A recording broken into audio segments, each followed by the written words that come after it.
Hey everyone, here at the shop today, working on this 63 Caddy. I know it's a Sunday, but sometimes you just got to get stuff done.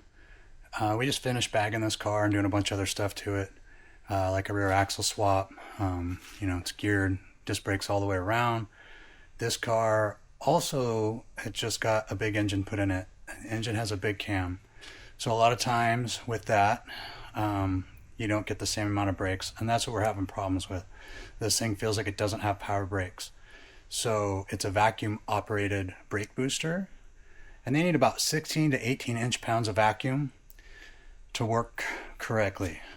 This one is not working correctly. So today I'm going to pop the hood with you guys. I'm going to pull the vacuum off the back of the motor, put my gauge on it, and we're going to see what it's reading. See if that's our problem. I'm guessing it is.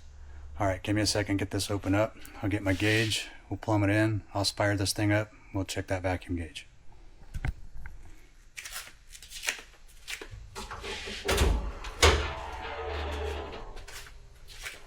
Let's get you in the engine compartment so you guys can see along with me.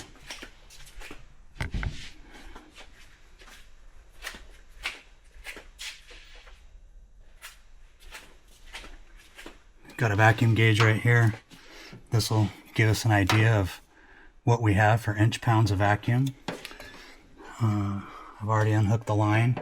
The line goes right here into a one-way valve that keeps the vacuum inside the brake booster.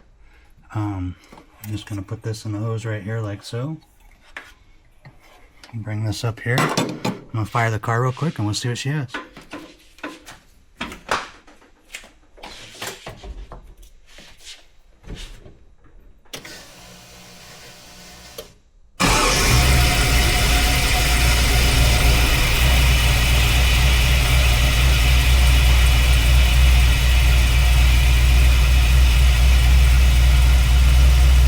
About 9 inch-pounds of vacuum, not enough.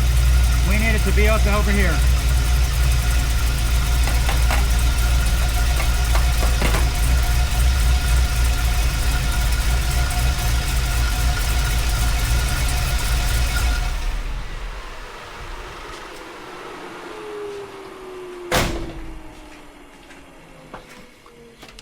All right, everyone, so as you see, we didn't have enough vacuum for the brake booster to work correctly.